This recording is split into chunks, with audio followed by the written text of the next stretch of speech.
Difa, c'est un monde agricole. Difa s'occupe beaucoup, la population de Difa s'occupe beaucoup de l'agriculture, de l'élevage, de la pêche. En ce qui concerne l'élevage,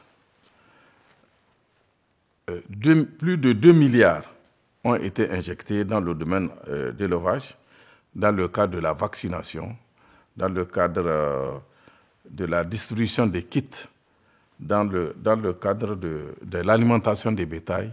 En un mot, tout ce qui doit concourir au bien-être de la bonne santé animale. Le président de la République n'a pas lésé sur les moyens. Difa est une région où il est très pratiqué par les transhumants. Et de ce fait, nous avons chaque année un déficit important que la région a par rapport au pâturage.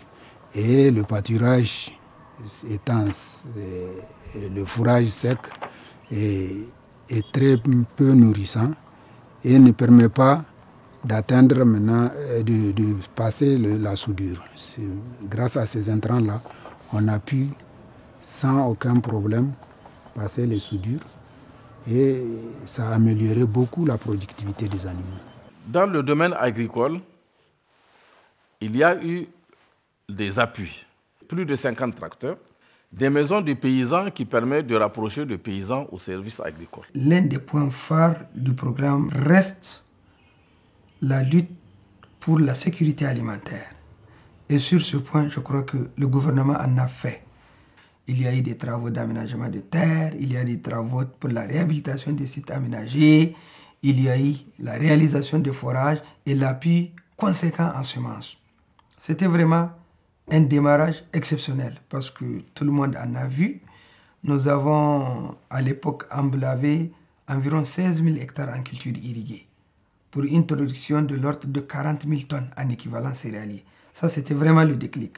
Il y a eu aussi l'appui en ce qui concerne les tracteurs. Chacune de 12 communes a bénéficié d'un tracteur pour la maison du paysan, qu'il exploite actuellement pour générer des revenus. Vous savez, notre région est chroniquement déficitaire. Le président a fait en sorte que notre région soit 12 mois sur 12 soit servie en matière de vivres à prix modéré. Ceci a beaucoup marqué car la situation sécuritaire a fait en sorte que les revenus des gens ont baissé. Mais grâce à l'avènement du programme de son excellence Alhaji Mahamadou Issou, des gens ont accès aux vivres à un prix très, très, très modéré.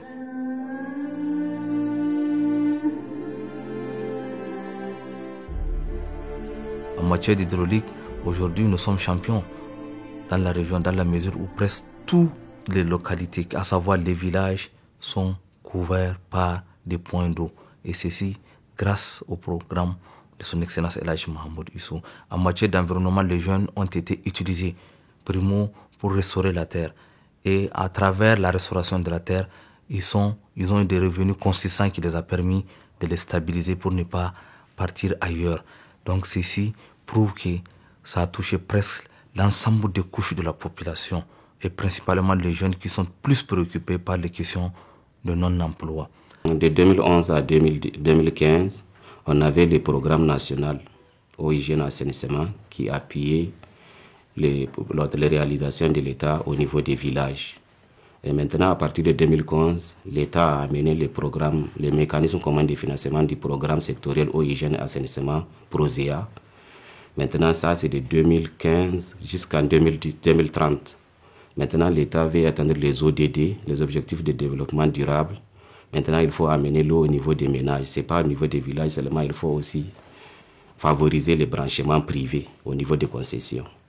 La particularité de MCF PROSEA, c'est d'aller dans la zone pastorale aussi. C'est pourquoi on a, au niveau des stations de pompage, pour le forage, on a prévu des stations de pompage pastoral, 3. Chaque station de pompage peut alimenter au moins 3000 UBT.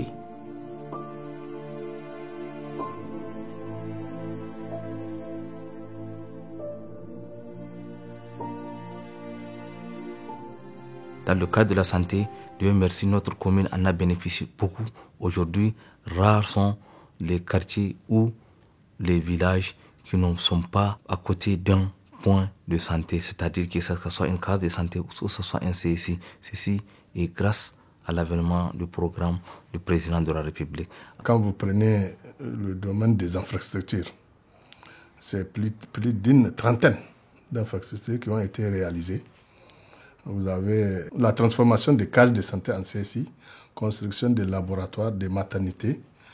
Et vous avez aussi la clôture des CSI, la réhabilitation par exemple de l'hôpital de l'HD, l'hôpital de district de Ndjidjimi, avec la construction d'un bloc, d'une maternité, etc.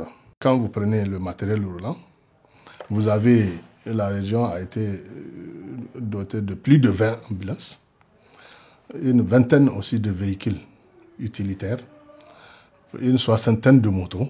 Quand vous prenez les ressources humaines, c'est plus de 100 agents qui ont été affectés ici, toutes catégories confondues. Vous avez des chirurgiens, des gynécologues, des internistes, des infirmiers, des nutritionnistes, des laborantins, des aides-chirurgiens, des anesthésistes, des techniciens en radiologie, en échographie, etc., etc.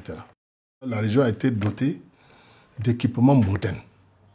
Vous avez vu, en tout cas, il y a eu l'amélioration, en tout cas, de l'état de santé de la population, surtout dans ce contexte, la gratuité. La plupart des prises en charge, en tout cas, sont gratuites. Quand vous prenez même tous les cas de blessés, sont pris gratuitement en charge au niveau du CHR. L'État nous a doté de médicaments pour, en tout cas, poursuivre la gratuité des soins. Ici, ce n'est pas seulement au niveau des enfants de 0,5 ans. Vous allez trouver, en tout cas, des structures, des districts dans lesquels la gratuité est totale.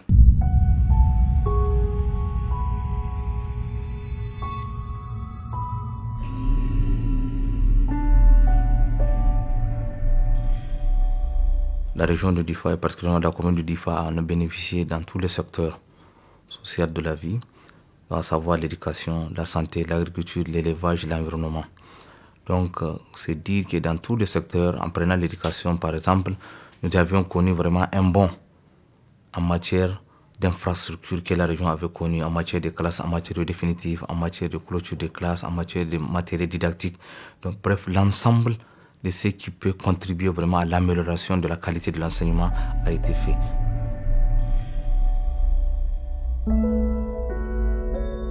En termes d'infrastructures et équipements, nous avons reçu 134 salles de classe pour un total de 40 établissements publics, 30 blocs latrines. Il y en a qui sont de 2 box, il y en a qui sont de 3 box. On nous a confectionné aussi 2925 tables bancs. Proportionnellement au nombre d'établissements de la région, je pense que c'est un grand effort qui a été fourni ici. Vous savez, depuis 2015, suite à l'attaque simultanée de Bosso et de Difa, 151 écoles ont été fermées. Et par la suite, très rapidement, exactement en novembre, nous avons pu relocaliser l'ensemble de ces écoles-là. Aujourd'hui, avec l'appui fait par l'État et également les partenaires, rien que dans les 191 sites d'urgence de Difa, nous totalisons 52 516 élèves. Si vous faites rapidement la comparaison entre les 52 516 en 2018, en fin 2018, et les 3 000 élèves, vous avez vu qu'il y a eu vraiment un effort appréciable qui a été fourni. Et ça, c'est avec l'appui de l'État nigérien et également les partenaires qui sont présents à Difa. Depuis bientôt 10 ans, là, où les écoles marchent parfaitement dans la région de Difa, parce que nous connaissons les difficultés qui ont passé. Et ça, pourquoi ça marche maintenant? Parce que c'est le local. Parce que l'enseignant, s'il n'est pas dans des conditions, il ne peut rien faire. L'enfant, s'il n'est pas dans des conditions, c'est la même chose, il ne peut rien faire. Ici, enseignants et élèves sont dans des conditions de travail. Et vraiment, nous reconnaissons que ça, là, c'est l'effort du président de la République, Monsieur Son Excellence Issoufou Mamadou. Et nous ne pouvons que le remercier pour ces actions menées dans le sens de l'enseignement dans notre région. Le président de la République, face aux attaques de Boko Haram, a mis le prix qu'il faut pour avoir la paix à Difa. Il a mis les moyens qu'il faut à la disposition de l'armée pour que la paix revienne dans la région de Difa. Et nous sommes actuellement en train de la gérer dans de très bonnes conditions. Dans tous les secteurs de la vie, le programme de son Excellence a touché l'ensemble des acteurs, l'ensemble des gens qui sont concernés, l'ensemble des cibles qui doivent être touchées ont été touchés. Principalement aujourd'hui les jeunes, ils se réjouissent parce que beaucoup dans le cadre même de l'enseignement professionnel, de la formation professionnelle, le programme en a apporté beaucoup. Les gens en ont reçu beaucoup et aujourd'hui, ceci a permis de stabiliser le départ de ces jeunes-là. To kasan gari wannan inde ba naka bane ba in ka ji ana cewa gari babu tashi hankali inde ba naka ba ka zamna a ciki ba za ka sani ba kai bako in ka ji ana faɗi baka gani ba baka ci ai wannan tabbas ne sai ka gani da idonka amma yanzu diwa alhamdulillah mun gode ma Allah muna rayuwar mu da sai Allah gari Allah ya waye kowa zai tayi harkan shi dare yayi har zuwa Ventura zai ba ruwanka kai yawon ka shikenan shugaban kasar mu Alhaji Muhammadu Isu sai dai mu yi ta ƙara mai godiya mun ni godiya tunda yanzu muna kwance lamin lahiya mu tashi kowa ya harkokin shi lamin lahiya mun gode ma Allah kuma muna ma godiya mu shugaban mu Isu Muhammadu Isu muna mai godiya Allah tabbatar da Allah ƙara rika